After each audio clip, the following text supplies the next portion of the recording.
I remember the first time I used Shazam, I thought it was magic. I would sometimes hear a song and I would think, oh, what's that song? I really like that song. Wouldn't it be great if you could just hold your phone and your phone would figure out what the name of that song was? And thus was born the idea of Shazam. From 2002 to the launch of the App Store on iPhones in 2008, we came nowhere close to having enough users, so we were burning cash. We were near bankruptcy, we had multiple rounds of layoffs, and we were barely surviving as a company. When the App Store launched in 2008, I could see right away that we were a top-ranked app, and we stayed there. We'd consistently get 8 million downloads per month. Man. And it really stood out at the time as like, wow, that's not just an app, that's like a piece of magic. Apple buys Shazam for a reported $400 million, one of the biggest acquisitions for Apple at the time ever. How did that happen?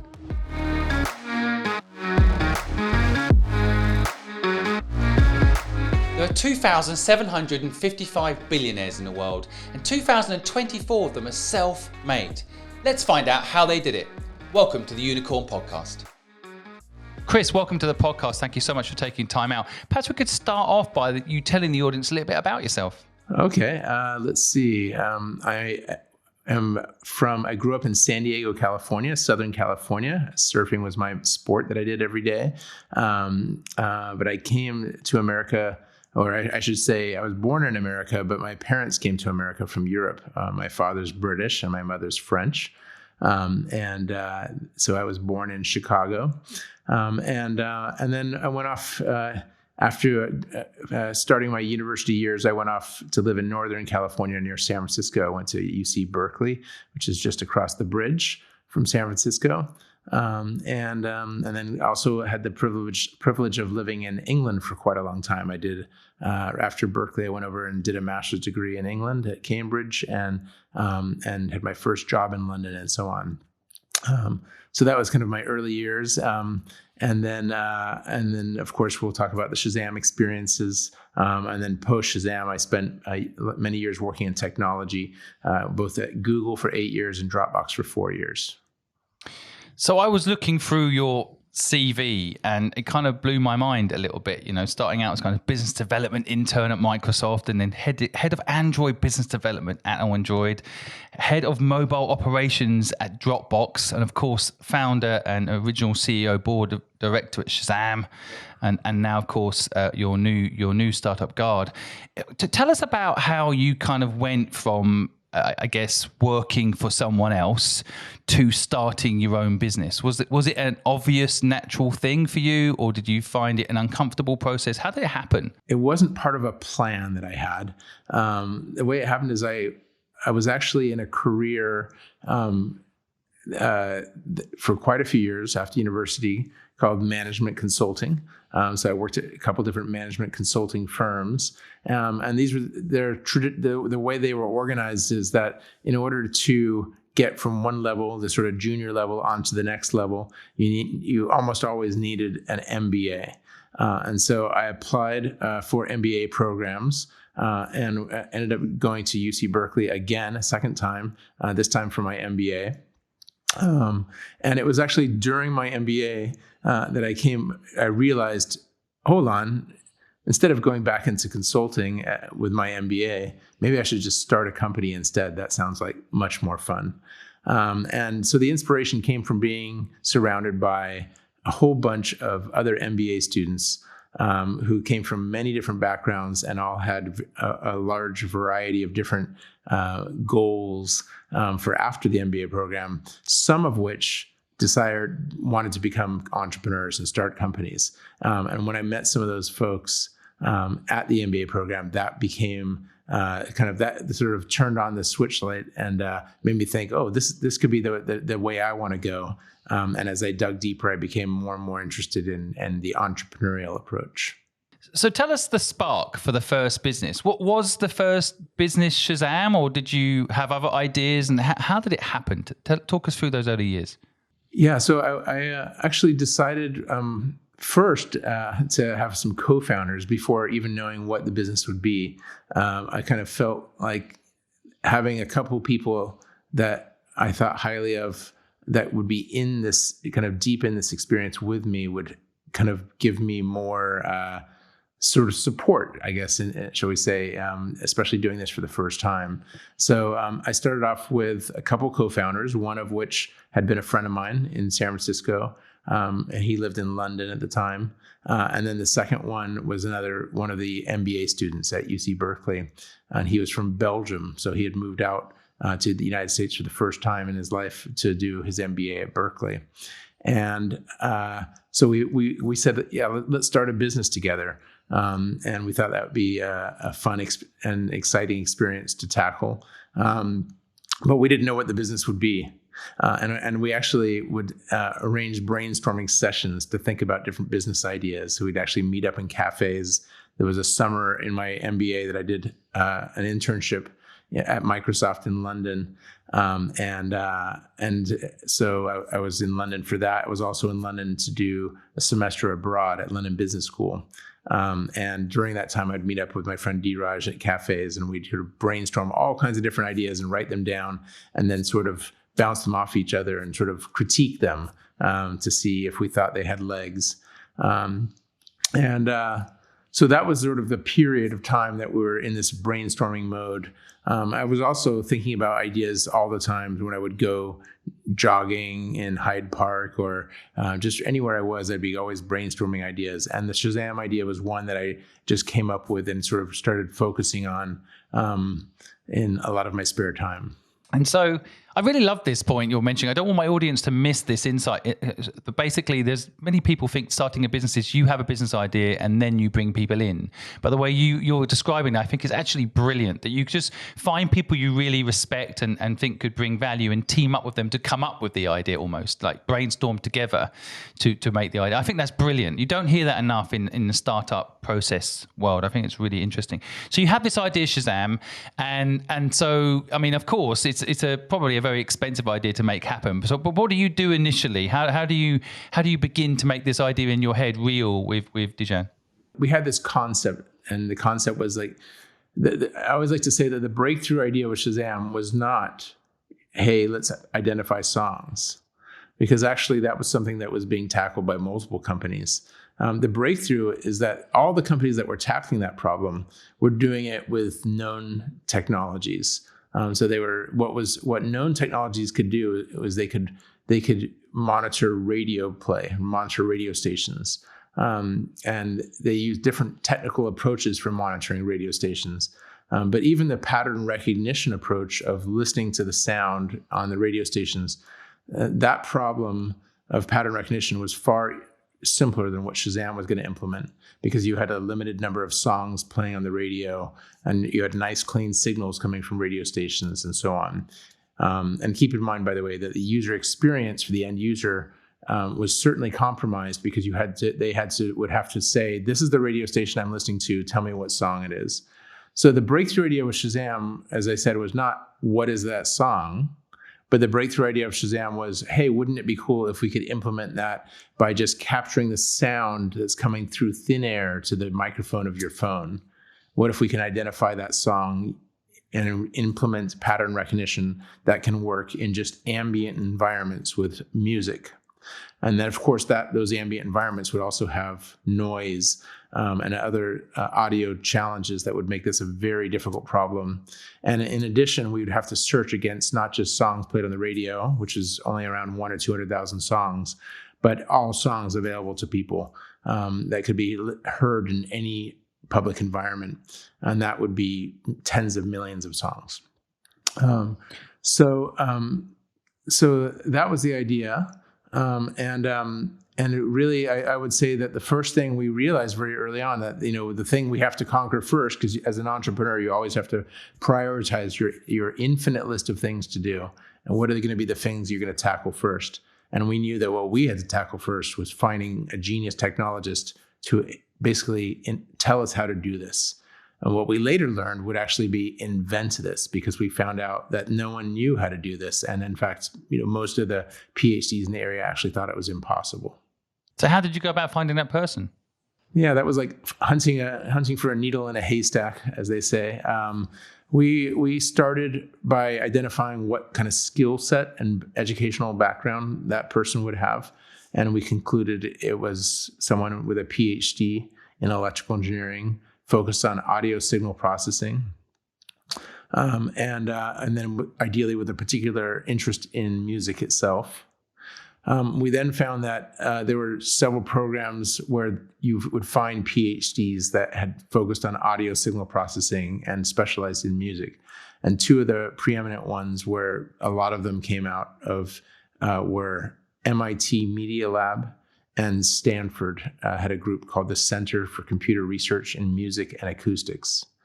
And so out of those two programs, there might be two or three or maybe a few more PhDs graduating in any given year that had such kind of narrow focus specialties as audio and music signal processing. And so then we began to go and hunt within that little world of people that were doing PhDs or had graduated from PhDs or professors to those PhDs out of those two programs.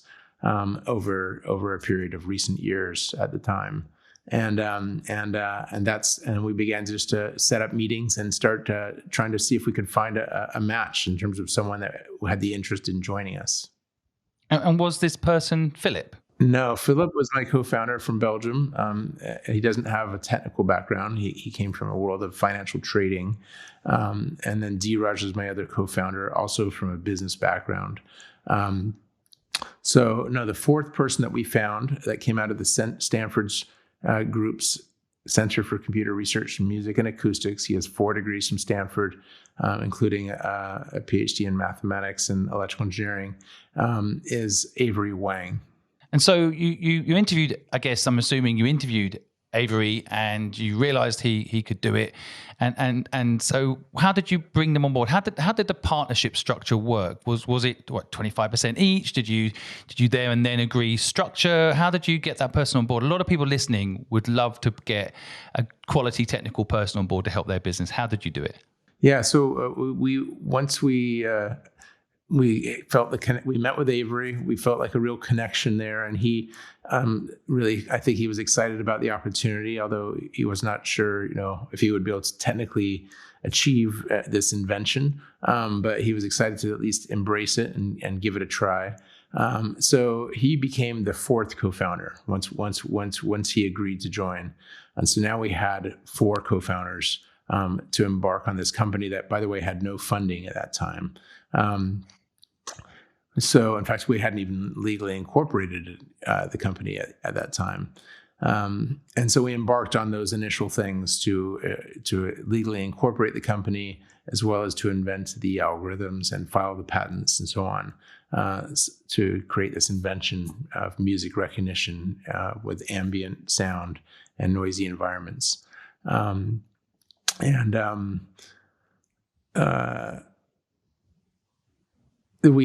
One of the philosophies that I felt was important, and this is not taken by every startup, but it's one that I felt would be foundational to long-term success of working together, was to just evenly split the equity, 25% times 4. So we did that because you can spend a lot of time. It was my belief you could spend a lot of time saying, well, I'm the CEO and I came up with the idea, but this person does all these things, and that guy invented the technology. And you can come up with a million arguments for why you might disperse equity in a sort of some type of relative fashion rather than just pure equality fashion. But the problem is a lot of those things also change over time. So the relative contributions of the founders can change over time, and that can foster a lot of competition. I really saw one of the core risks as being just sort of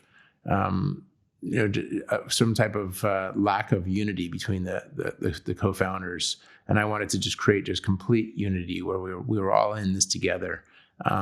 So we did that, a nice even split of 25% each. And then we embarked on building a company with all the traditional approaches where you raise angel financing. Of course, that dilutes the company, where you have an employee pool that dilutes the company, and also where you eventually raise multiple rounds of venture capital that dilute the shares as well. So we embarked on all that.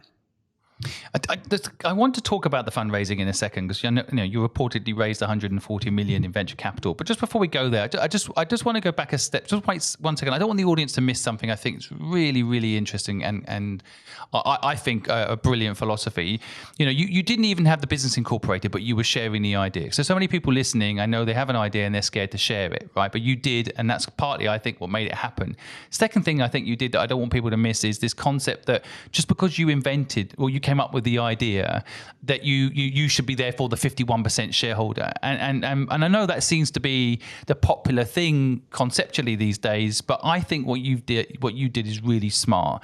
You created a company where there was a harmonious feeling and a culture from day one that was we're in it together, and that even split on the equity I think is just genius and not talked about enough anymore. Everyone talks about how like certain founders of companies have 80% of the controlling shares and so on and so forth. I do think what you've done there is something worth highlighting and worth people realizing that there's no point in having 100% equity in something that doesn't work, right? Or something you don't enjoy doing. And so I really think that's such a crucial insight there you've shared. And I also think, did Avery quit? Did everyone quit their job? What point did everyone say, right, we're full time on this? What was the kind of timeline on that? Yeah, those are some great questions for those very early days. So we were all, Avery had just been winding down a startup that he had tried to do on his own and had failed. So he was sort of ready for the next thing. So he didn't need to quit a job because he didn't have a job. So he basically had just let go of that prior startup. And then Dheeraj did quit. He was the one that was fully gainfully employed and was working for a company called Viant in London.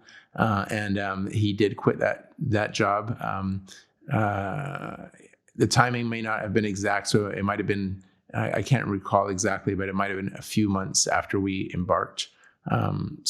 Where he was still working at Viant, but he did basically quit and to do this full time. And then Philippe and I were both in the last sort of 6 months of our MBA program. So we didn't need to quit any jobs. We were just finishing up our MBA basically. So we kind of really got started on Shazam in that last semester of the MBA program. But then I would say the kind of real, the point where all four of us were really working full time was really, from basically that last month of the MBA program onwards. So again, I think this is it's just so insightful. Philosophy-wise, that everyone's now all in, right? Everyone's now committed to this. But at this point, and this is probably where we should start talking about raising money, there's got to be costs in people's lives. You've got to pay rent or whatever. You've got to eat. So now you've got this idea. You've got the team assembled.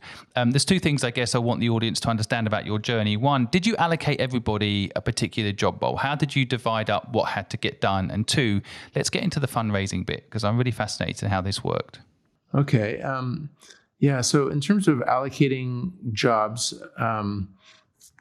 I became the CEO, shall we say, because you ultimately need one kind of CEO, and it was kind of sort of my baby, my idea, my concept, and pulled the team together. So it logically made sense for me to be the CEO. And then Avery was clearly focused on inventing the technology. So he was sort of just purely focused on inventing the music recognition algorithm. But I would say other than that, really, other than Avery being solely focused on that, I would say that all the kind of responsibilities really just we naturally kind of fell into different people's laps. So there wasn't, we didn't have a clear definition that said this person's the marketing person and this person's the partnerships person and this person's the product person and so on. We actually would kind of identify all the various tasks that we wanted to tackle, and then we would assign them amongst ourselves through a combination of who had available time and who was good at what, and just sort of it's very, very organic. But the one thing that we did do is that whoever took on any particular task, we all took it very seriously and did our absolute best job. And in many cases, we're taking on things that we'd never done in our life. So I remember Philippe, I think, was helping write the patents, working with the patent lawyers. It was really Avery's inventions, but helping make sure those patents are properly written and filed, something he had never done before. I can't even remember. I was leading the fundraising, certainly, from angel investors and venture capitalists, as well as partnerships with mobile phone companies. So those were two of the things that I was focused on. And D-Raj was doing all kinds of different things, from working with lawyers to incorporate the company, to thinking about where we would get offices, to getting some of our early hires on board, software engineering hires. And so on. So again, the main thing I would say is it was very organic, rather than having clear delineated responsibilities. But there would be an owner. There would be a key owner, a key person responsible for every single thing, and we always knew who that person was, so that the balls were never dropped on all these important things.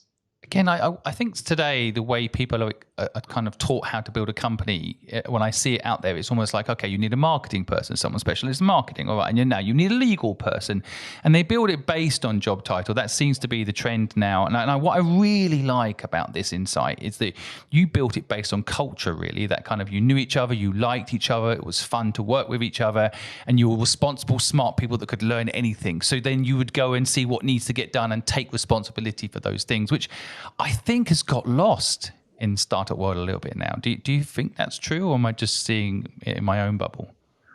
I feel like a little out of touch in the startup world to really know. There's so many startups out there, and they are all being tackled in different ways. So it's really hard. I mean, I think for some people really on the grounds today that are working among the super angels or the venture capital firms or even the incubators and accelerators, they would see so many startups that they might see trend lines in terms of how these are being tackled. But I feel like a little bit outside of what's going on to really make any judgment of those trends. Fair enough. And I think you as a group now, so you're working together, and you kind of know what needs to get done. And must have been a lot of pressure on Avery, my instinct, because he really was key to, if he couldn't invent it, then there was no business. So there must have been a lot of pressure on him at that moment. And then at what point did you say, right, let's raise money? And what were your first steps? A lot of people today want to know how to raise money. I actually think that hasn't changed much in the years. But how did it work for you? How did you go about raising 140? That's the urban legend. You raise 140 million. Feel free to correct me if I'm wrong there, but let me know how did you do it? Yeah, well, I mean, I guess what we should focus on because we're of the stage of the company that we've been talking about is that initial fundraising that we did, which was a tiny amount compared to the 140 million that was eventually raised through many rounds of venture capital. Our initial fundraise. It was a bridge financing structure of $1 million, and I think it initially started off by being just a few $100,000. But we had in this sort of bridge loan that we had the ability to raise up to $1 million, and we did raise $1 million in angel money prior to embarking on venture capital fundraises. And by the way, our first venture capital round was $7.5 million, so that was the Series A. So if I focus in on that initial funding from the angel investors, often referred to as seed funding, the approach that we took was well, it's worth noting, by the way, that we were starting this company in London, and in London, especially at that time, you didn't have nearly as sophisticated network of angel investors as you might find in Silicon Valley. Just because of just the raw number of high net worth individuals in Silicon Valley who'd made their money by starting technology startups. There weren't anywhere close to that in London at the time. So there weren't sort of these established networks of angel investors that you could get in front of, and there wasn't any concept like a super angel either at the time. So we knew that an angel investor really meant someone who had a significant amount of money to deploy, and would be willing to take a small risk with a small portion of that as an angel investment. That's what characterized an angel investor. And I would say very few of the angel investors that we went after were really highly active angel investors. So they might have just had a handful of investments they would have done. Again, that's very different than what we see today in Silicon Valley. So the approach that we took really came from thinking what optimized for us, the company, and what optimized for them, the investor. And what optimized really was this sort of what I like to say is a unfair advantage, shall we say. And what I mean by an unfair advantage is someone who has knowledge, expertise, and contacts in an area that was very relevant to us as a startup. So if you think about what we were doing, we were starting a technology company focused on music and on mobile phones. And so the advantage of finding people that have this expertise in that area, music and mobile phones and technology startups, was that we, of course, get both highly beneficial advice that comes along with the investor, because it's advice that's relevant to their knowledge base. And then we also get validation. So let's say we got an investor that came from one of the major record labels. We could say, hey, this guy invested in Shazam. And that was validation for when we went to the venture capitalists. And then for their perspective, if they invested in a company that was somewhat close to their expertise, they feel like they can use this unfair advantage to basically help a company that they also invested in. And that helps bring back a greater return on their investment. And plus, they would find it enjoyable, because I think a big motivator for many angel investments in angel investors is not only the potential upside return, but it's the feeling of purpose and the feedback of being able to help a company in a space that you know really well. So you can see how synergistic this was for us to be able to pursue people like that. And that's exactly who we pursued from the ground up. And by the way, without any really warm leads. So literally starting from essentially cold calling and cold emailing, we were able to get as investors the former chairman of EMI, which was one of the 5 major record labels, with the former chairman of BMG in the United Kingdom, again, another one of the 5 major record labels. The founder and chief technology officer of Liquid Audio, which is not a famous company today, but at the time was a publicly listed music technology company. The CTO of British Telecom, which of course is a telecommunications company, and so on, and the list goes on and on. But you can see a theme there. These are all people that we approached that we felt like had an expertise and a background relevant to us.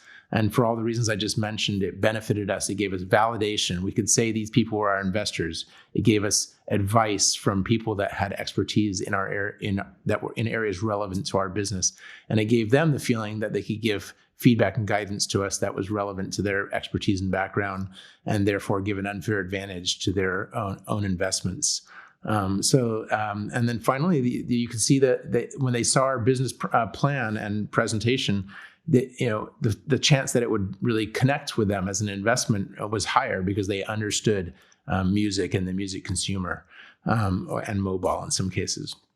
So that's how we went about it. That was our approach, and it allowed us to raise several $100,000, then leading to $1 million in angel investments. I think it's genius and an insight I love my audience to have, that you very carefully selected a team that could bring value, and then investors that could bring value. And I think that gets overlooked by a lot of people. They go and raise money from whoever might have money. And I think what you've done there by explaining that is make people, perhaps reminded people that how invaluable it is to have people that know what you don't know. And they can also help. Tell us, who was the first person to say yes? And maybe that there must have been I'm feeling the excitement now of the EMI chairman saying I'm in. Tell us about that moment. Take us back to that moment, the first investor who said yes. Embarrassingly, I can't remember who the first one is, but I do think it might well have been the EMI chairman, actually, because you get success breeds success, and so once we had him, I remember often telling people, we have the chairman of EMI as an investor, and that opens the door from the chairman of BMG, and then once you have the chairman of BMG and the chairman of EMI, and so on. So it definitely, success breeds success. But yeah, I do remember going to, and again, you have to keep in mind that we literally had no direct connection and not even a warm connection via a friend to some of these folks. So literally we would just like find them on the internet, email them, and then in some cases they were kind enough to take a meeting with us. And then I still remember going out to meet the Sir Colin Southgate, who had been the chairman of EMI, and meet him at his London. He had a London pad that was right on the Thames, and he lived. His proper house was out in the countryside. But we met him at that London pad, and we I still remember walking into his living room and sitting down with our presentation and walking him through this what really looked like a ahead of its time technology at that time of we're going to identify songs. And being so excited when, seeing his excitement, because you can imagine someone that's come from a whole career running a large record label, how he can see the opportunity for this among music consumers. So yeah, it was very exciting to get someone like that to write a check, a personal check right there, and put it in your bank account and say, we've got this guy as an investor. Amazing. I'm feeling the excitement now of that moment. So to those listening, what is a bridge loan? How does a bridge loan system work? Yeah, bridge loan is a, I think they even have a new name. I think they call it a SAFE now. If entrepreneurs Google SAFE, SAFE, it's the acronym that's now been given to that. It's become very standardized in that format now. But essentially, I like to think of it as the best way to simplify.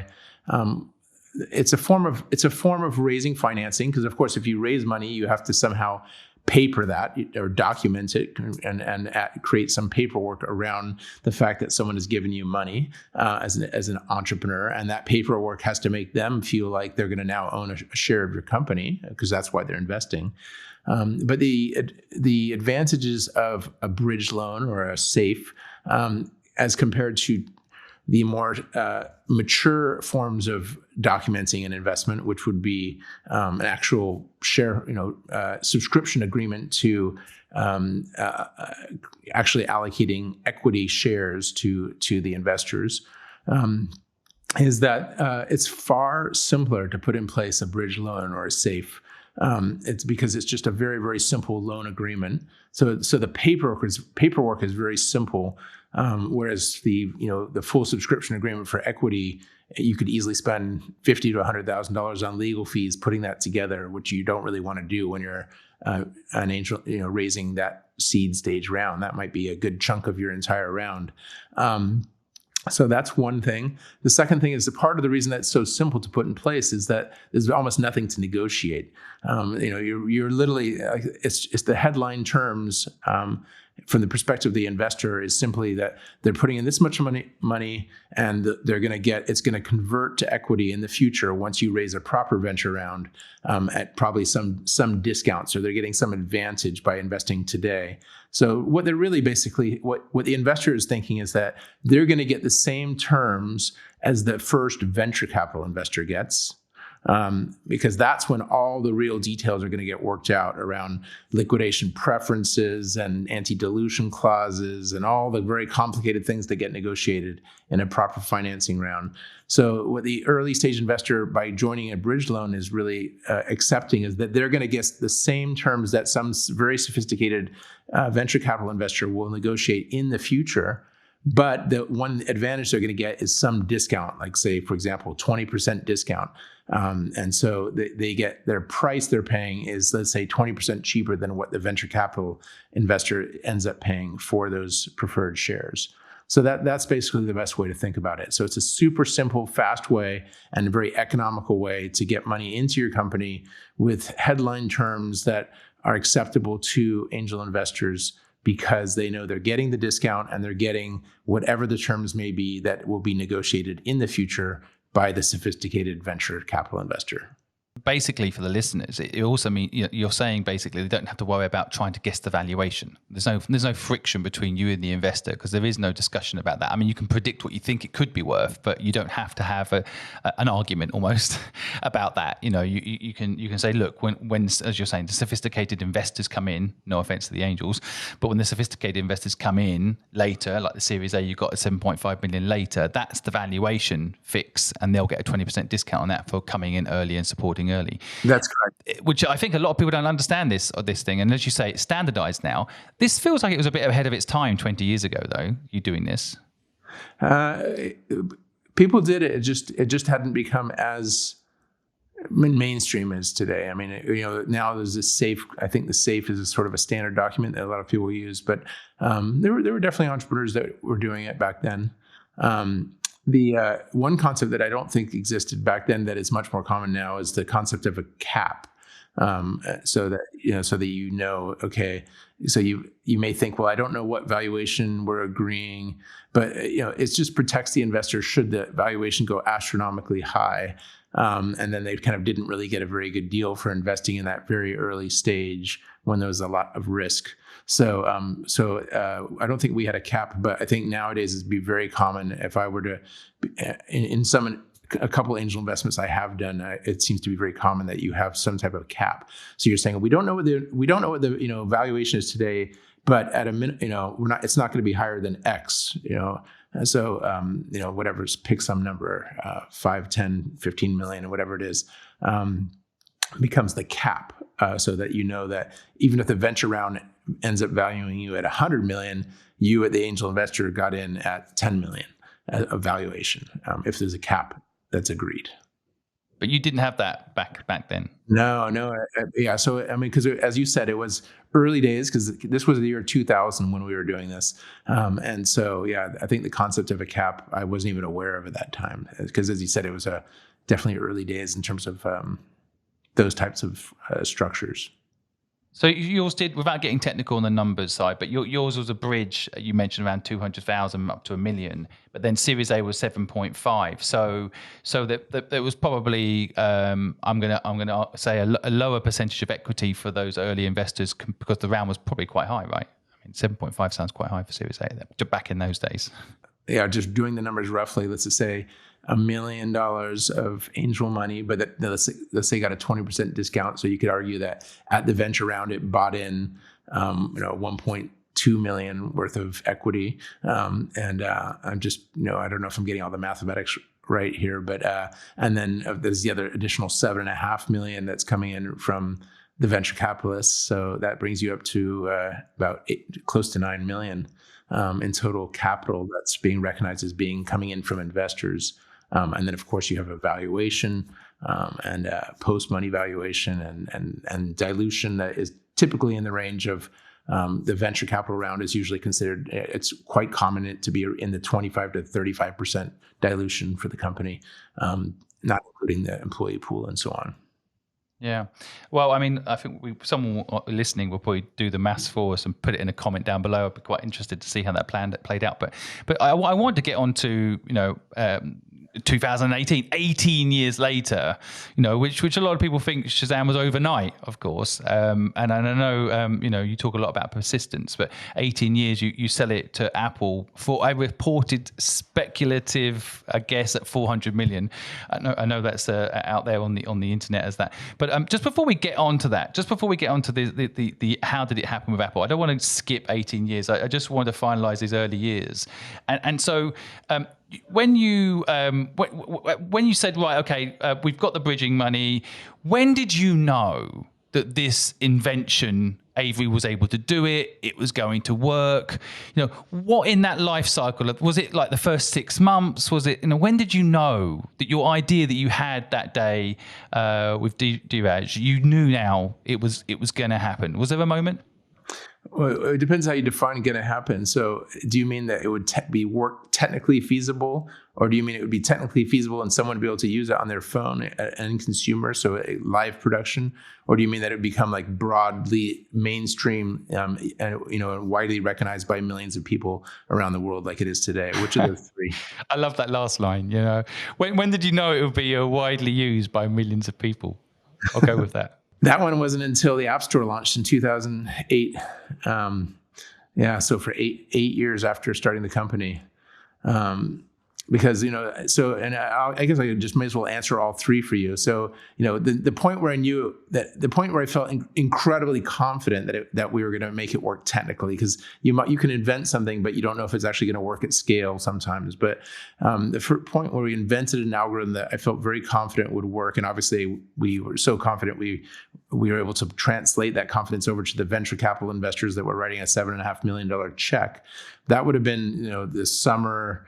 In that summer of the first summer, basically, when we invented the algorithm, and then built a demo to demonstrate it working, and then it did calculations and even underwent due diligence with the venture capitalists to demonstrate that we thought it could scale at a huge database of songs.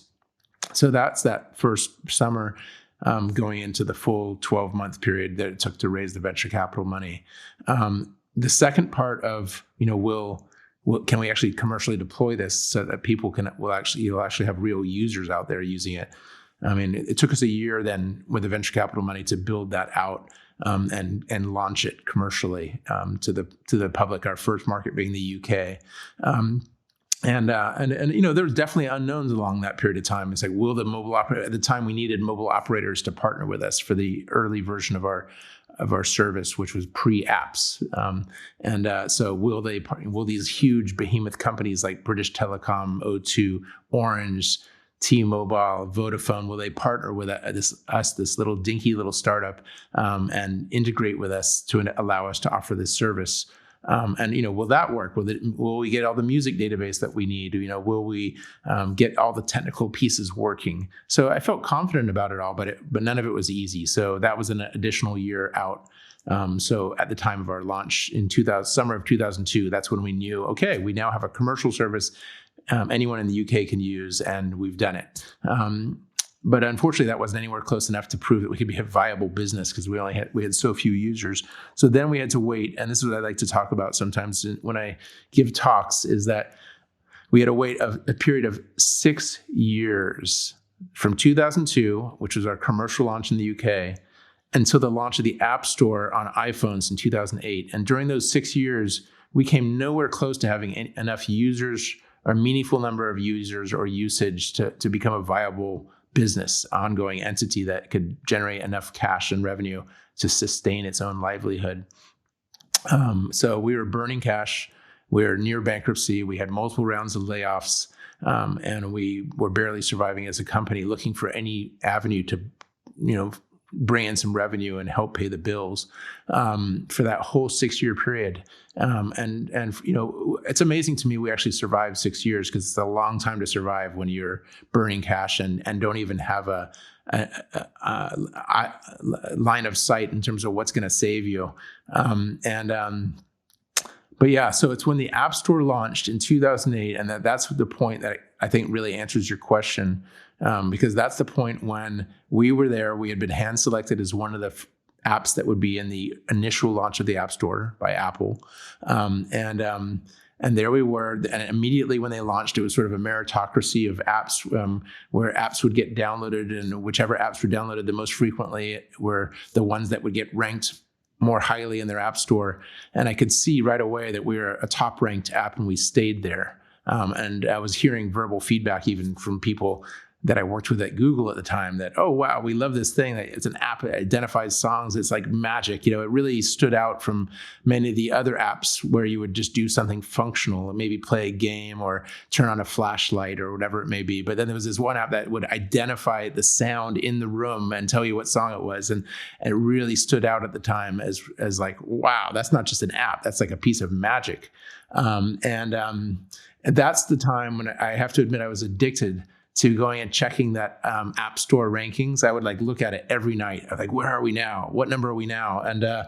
And it was because it was basically it was like seeing you release a movie into Hollywood, and there it is up there on the billboards as one of the top most popular movies. It was like I couldn't believe it, especially after such a long period of time. As I said, the 2 years of building the company, followed by 6 years of survival, and now we're at 8 years out, and then finally this is all happening. Now, keep in mind, it was a small number of iPhone users at the time. It would have been single-digit millions of iPhone users, and there was no Android. But in the ensuing years, with the adoption worldwide of iPhone and Android, Shazam just grew like crazy, and even in most recent years, leading up to the Apple acquisition in 2018, we'd consistently get 8 million downloads per month. Man. And that's not. We didn't do any advertising, by the way. There was no advertising in Shazam. That all came from just people talking about Shazam. Maybe a little bit seeing it in the rankings in the App Store and downloading it, but mostly just telling each other about it. But yeah, so that was just incredibly satisfying, just seeing these 8 million new downloads every month come in just organically without any real advertising. So yeah, that's a long-winded answer to your question. Oh, it's just, I feel like I'm there with you. I feel like I'm literally like going through the experience of it. So, and there's a really important lessons I don't want anyone to miss. There's a couple of things I want to highlight, right? But first of all, I think timing in building a company. Sometimes you're too early. I mean, in reality, you were too early, right? What year did you raise the 7.5 million Series A? What was that? What year was that? 2001. 2001. So, you literally lived off that dream 6-7 years until the App Store. Now, here's the irony. Apple ended up spending 400 million or so on you guys. But you probably wouldn't have survived if they hadn't opened up the App Store. Yeah. Everything's interlinked, isn't it? But your survival, your persistence, timing, people listening right now that think their business maybe isn't working is a huge part of luck in life is persistence, right? Yeah. Absolutely. You must have thought about quitting a few times. In fact, if I look at your career, something happened. Right? You 2004. You went head of Android business. You went and built the Android ecosystem to try and help build another ecosystem that was missing. While Apple were building their system, of course. But so something happened there. Was that a part-time job to keep yourself going? What was that? No, because with Shazam, really, I started the company along with my co-founders, and then after 4 years, this is traditional concept of 4-year vesting. I'm sure you've heard of, but one of the things that we agreed to on our term sheet was we will hire a gray-haired CEO. It was literally on our term sheet because we were these young kids, basically, starting this company, and understandably, venture capitalists, especially back at that time, by the way. Nowadays, venture capitalists much more are all about how do we harness the passion of the founder, and that's why you have these businesses that are run by their founders like Mark Zuckerberg and so on. But back then, that was not the way things played out, and so a business was something that had to be professionally managed by experienced business managers, and we were not that. So we agreed to hire in. I hired my own boss, my own new CEO, and the company struggled, and all the founders left the business at different points of time. We had all our equity vested, and it was the business was in the hands of professionally hired people who took on the brunt of running it during these struggling times. So I kept my board seat, and I was very passionate about Shazam and put in hours and hours and hours into Shazam every week of my life after leaving Shazam. But I did leave Shazam and to join Google full time in 2004. So 4 years after starting it. Was that? Were you happy about that? I mean, how did you feel seeing your baby run by someone else? Did you live with it? Was it frustrating? I would say it was, but there were good things. So there's different people that ran it, by the way. During those ensuing years, there were 3 different CEOs. There was this original CEO that I hired, followed by another CEO that was brought in for quite a few years, followed by another CEO that was brought in. Again, these were basically brought in by the venture capitalists, who owned the bulk of the company, especially after all these down rounds. I would say that there are pros and cons. So the pros is that okay, I can just move on and take on some new experiences in my career, and pretty exciting ones at Google. To be part of Google during those amazing years, be part of the Android ecosystem from its very first day as I joined when the very first phone was launched,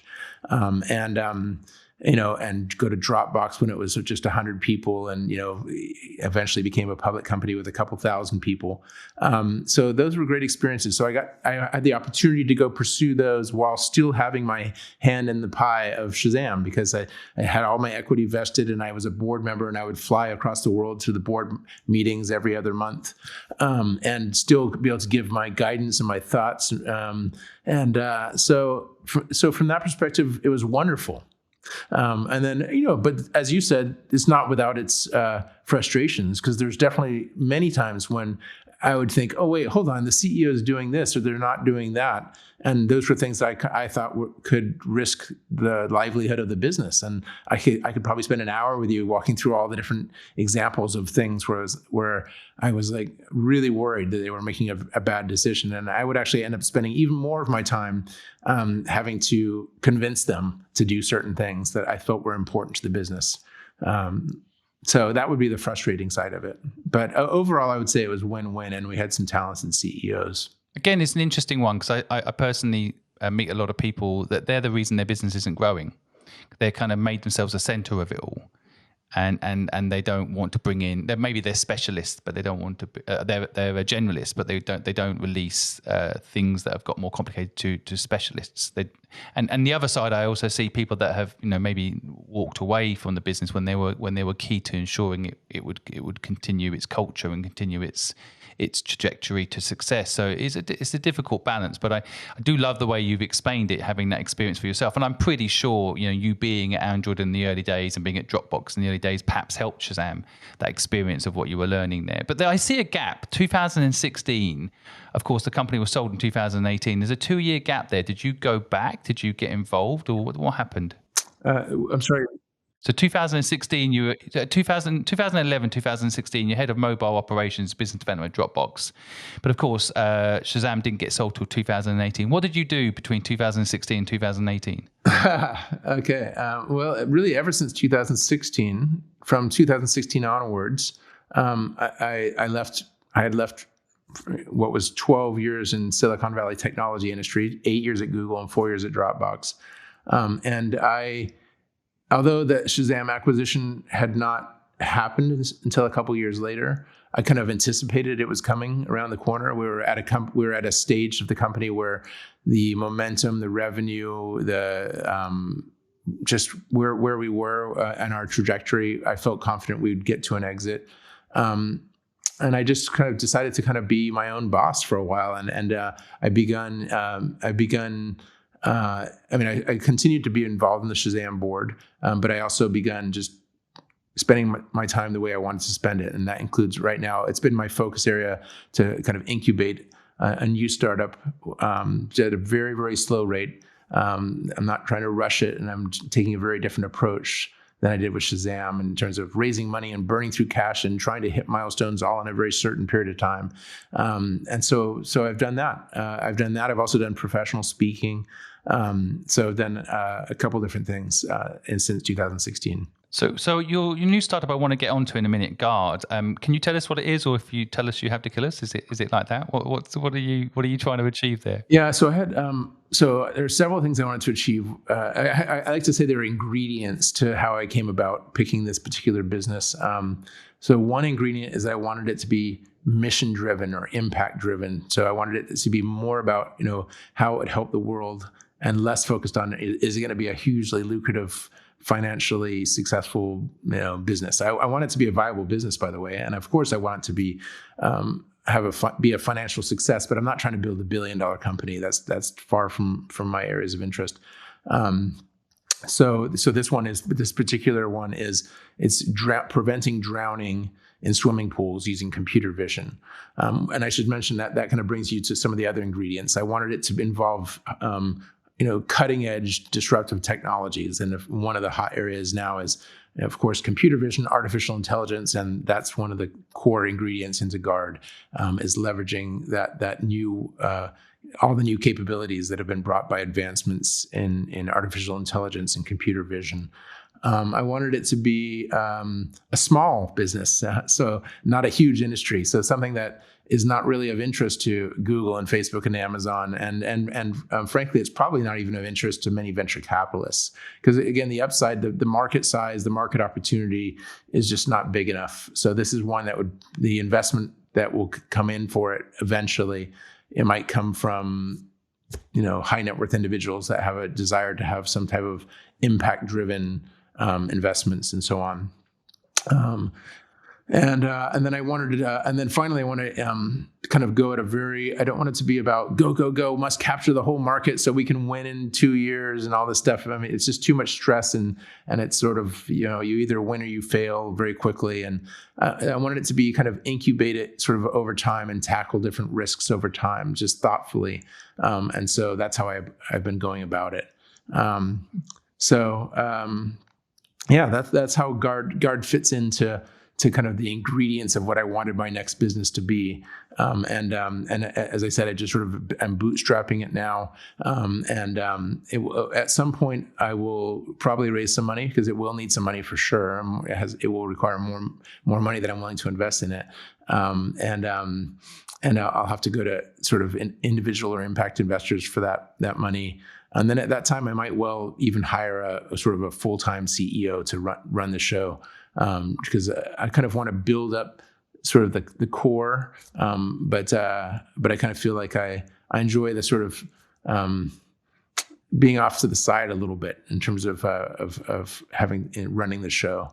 A lot of people don't know that even Uber was started that way. Like Travis was not the founder of Uber. He was hired in as the CEO by the founder of Uber. The founder of Uber was, always just sort of remained on the board yeah. No, it makes sense. Well, you know yourself, don't you? I think you know yourself at this point, and I think it's really interesting. I actually see a trend in the 200 odd successful people that I've interviewed, that when you get to a certain point and you know who you are, like a purpose-driven business means so much. The ability to actually do something that you really enjoy, but also recognize your strengths and weaknesses and bring in people to do the things that you aren't necessarily, not wanting to do. Maybe you could do them, but you don't want to do them. And I think that's really interesting. By the way, I think there's a huge market actually in this avoid drowning element. And I'm thinking of having a swimming pool at my house, and I'm not having one because everybody I tell I'm thinking of getting a swimming pool to says, well, my son's 4 years old, could end up in that swimming pool. You've got to be really careful. And it puts me off having something that I think could be a lot of fun for the family. So, it is actually, I think, a really, really important idea, come to think of it. But just stepping back a second, because I know the audience will want to hear this. So Apple buys Shazam for a reported $400 million, one of the biggest acquisitions for Apple at the time ever. And so how did that happen? Shazam reached a point where it was ready for an exit, and there's two types of exits really. There's the type that you don't anticipate, where someone just comes in and makes an offer that is just too good to say no to, and then there's the type where a company just says, okay, we're ready to have a liquidation for the investors. And some companies, and people often don't realize how few it is, but some meet all the right criteria to go IPO. But that's just a small fraction of all companies, and far more exits occur through M&A.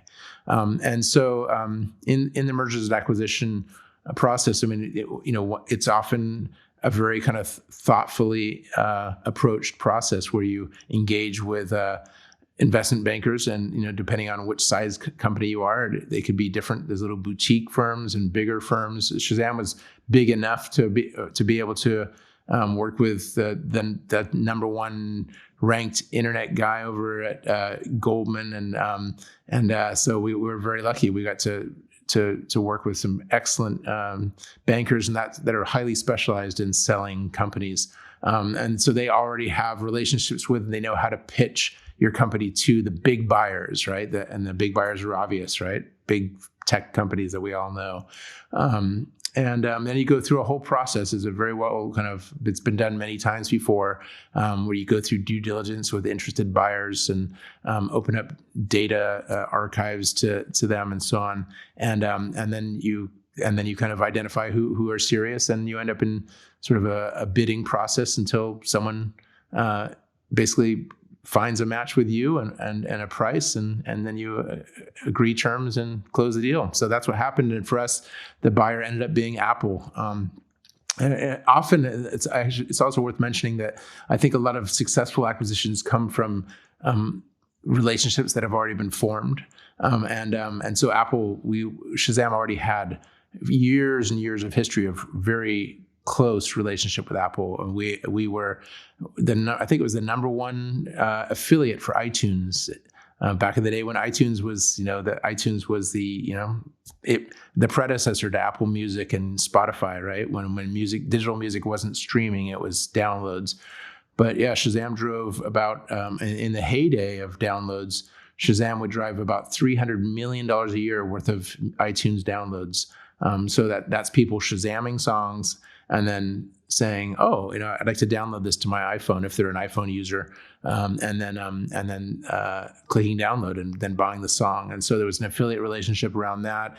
We were also always a premier app, so we often worked closely with Apple on new platform releases when they would want to showcase the latest features that they would release in a new version of their iOS.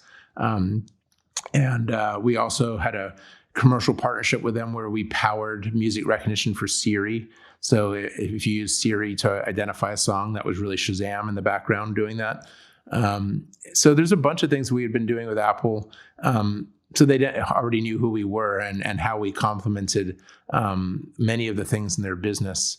And so, yeah, it was a match made from heaven, and it's certainly a match made from heaven from the perspective of a founder selling his company, just because I just think, what a great home for Shazam to end up in, a company that cares so much about user experience and is so passionate about music and obviously passionate about smartphones. So it's such a great fit for Shazam. There's so much in what you've just talked about there. Again, I don't want my audience to miss. And one of the things you said earlier that linked to what you're talking about now is partnerships. You said earlier that you formed partnerships with people. You would work with like BT and these other institutions. And I think this is a really crucial lesson for anyone listening. Those people you think are your competitors are actually your partners.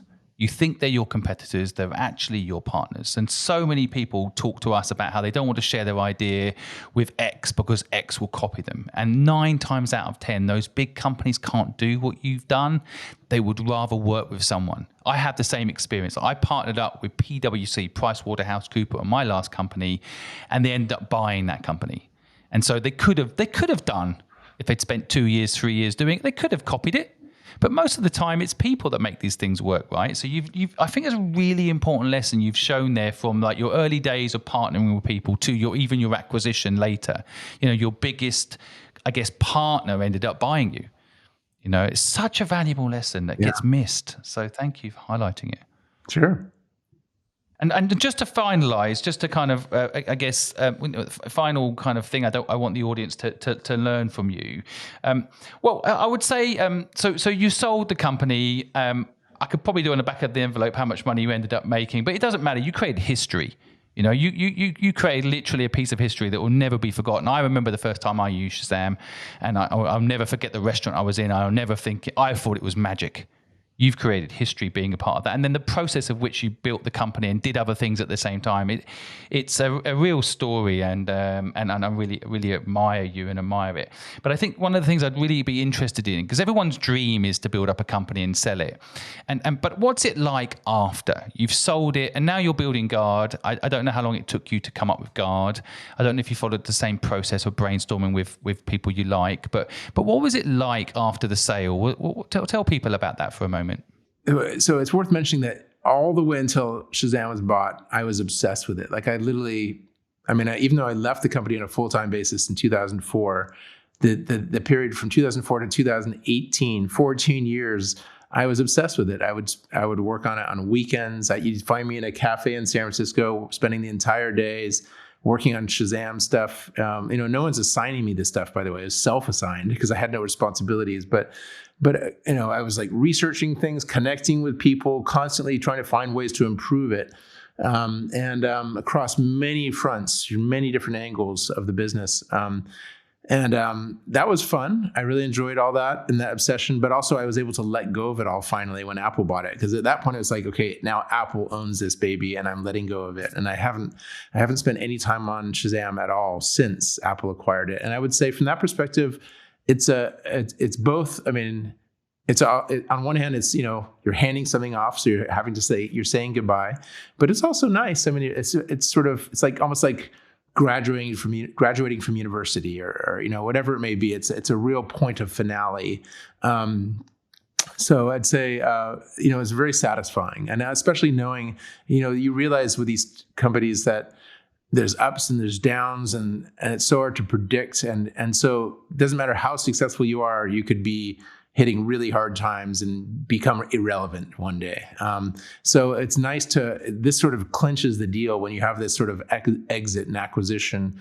You're like, you've secured it. You're not going to go backwards from that. It's happened.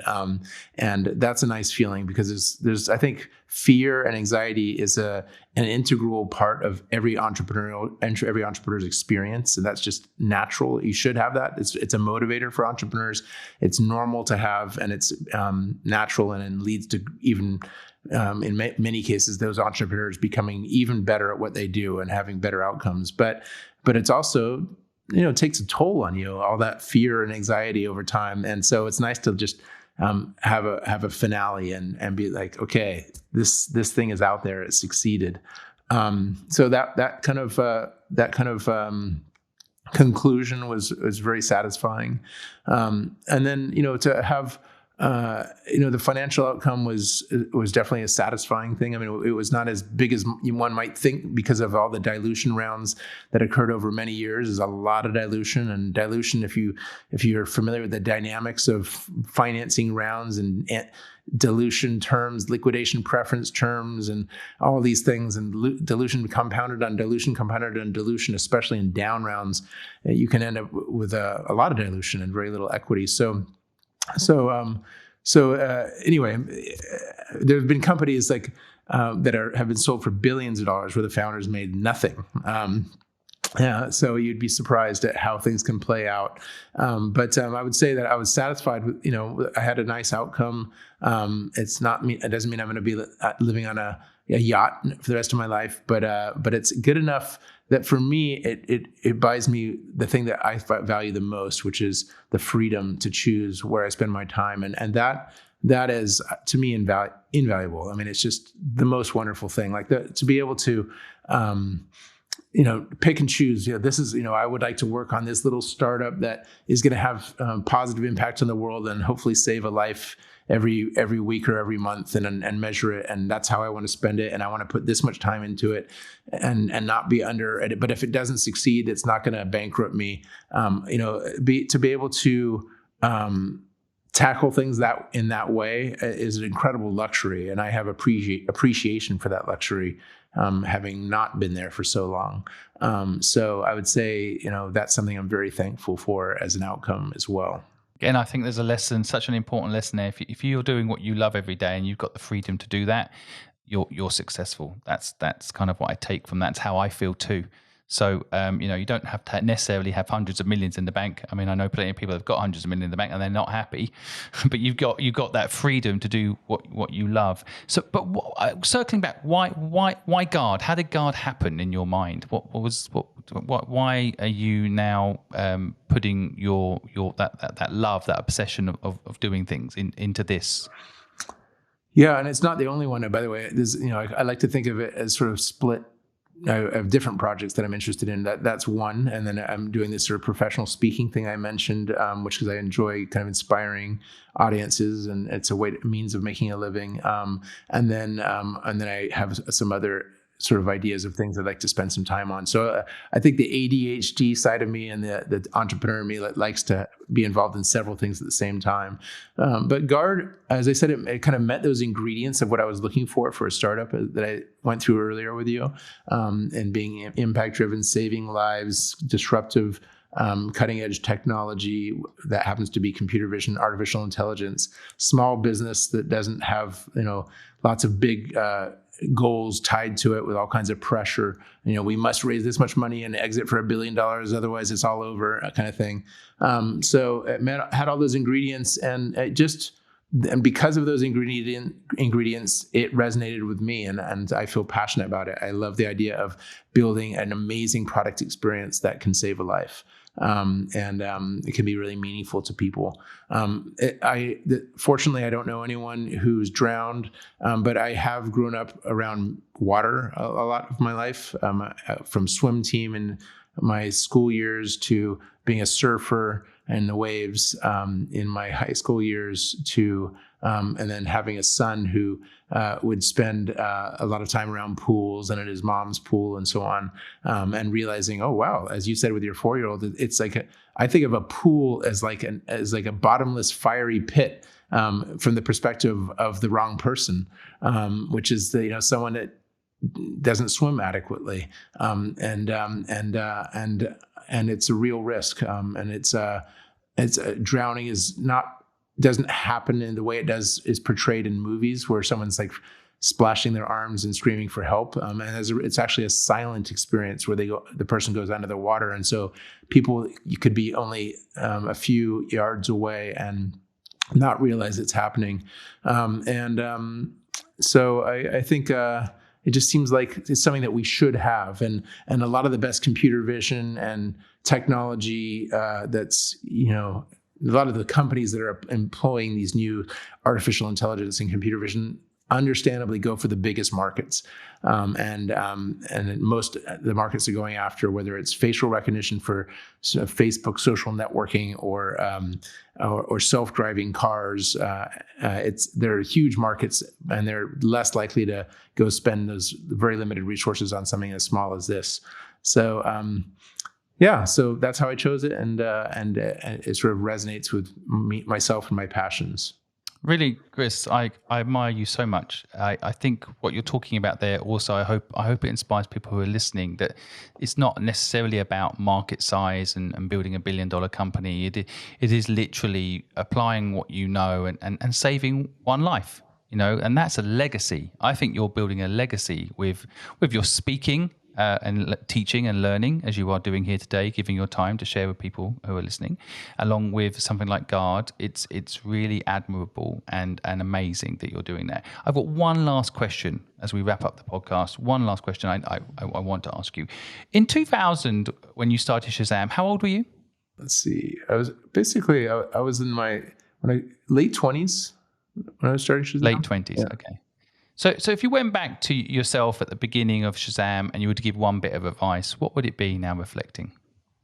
I guess, and I've said this, I think, when I've been asked this question before, it's a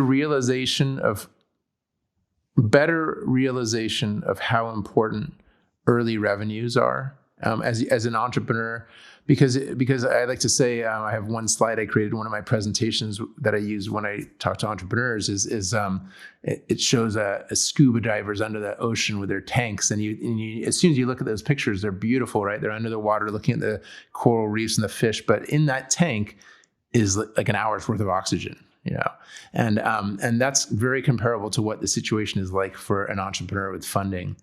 You literally have that hour worth of oxygen on your back, and when that runs out, that's it. You're out. It's not like there's just other tanks of oxygen just freely available to attach to your back. So I think of revenue as being like the oxygen. It's like those spare tanks.